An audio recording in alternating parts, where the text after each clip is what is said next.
வளர்ந்து வரும் நாகரிகத்திற்கு ஏற்ப 2 வீலர்களில் ஆரம்பித்து கார், ஆட்டோ, பஸ் என்று பல்வேறு பரிணாமங்கள் போக்குவரத்தில் வந்துவிட்டன. இதற்கிடையில் பல ஆண்டுகளாக உள்ள ரிக்ஷாவும் சென்னை போன்ற பெருநகரங்களில் பழமை மாறாமல் உலா வந்து கொண்டிருக்கின்றன.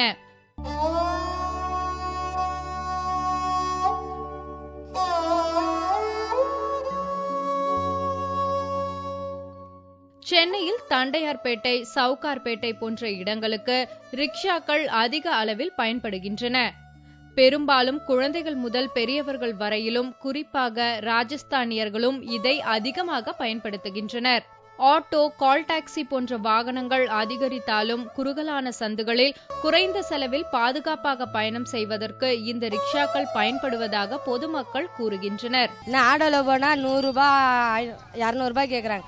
ரிக்ஷால வந்தா நம்மளுக்கு ஏத்த மாதிரி, ஏழைக்கு தகுந்த மாதிரி கம்மியா கேக்குறாங்க கூலி. என்ன வீட்டாண்டே எடுத்துன்னு போய் விட்டுறாங்க. நம்மள பாதியில இறக்க மாட்டாங்க, இதுல இறக்க மாட்டாங்க. வீட்டாண்டே நம்ம சொல்ற இடத்துல போய் இறக்கிறாங்க. கொளுத்தும் வெயில், கொட்டும் மழையை கூட பார்க்காமல் உடல் வலிக்க பல ஆண்டுகள் உழைத்தாலும் லாபம் இல்லை என்றும், உடல் வலியில் இருந்து தப்பிக்க என்ஜின் பொருந்திய ரிக்ஷா வழங்க வேண்டும் என்றும் ரிக்ஷா ஓட்டுநர்கள் தெரிவித்துள்ளனர். காலை முடிச்சுட்டு நான் வண்டி ஓட்டுறேன். என்னைக்கு இந்த கொத்தாச்சேரி, பூக்கடை பஸ் ஸ்டாப்பிங்கு, மூலக்கொத்தனம் பஸ் ஸ்டாப்பிங்கு இதெல்லாம் போச்சு. அன்னைக்கே எங்களுக்கு சம்பாதனைலாம் கிடையாது. இப்போதைக்கு நாங்கள் கஷ்டப்பட்டால் விட ஒரு நாளைக்கெல்லாம் 100 ரூபா, 150 ரூபா, அதுலாம் வாடகை 25 ரூபா, 30 ரூபான்றாங்க.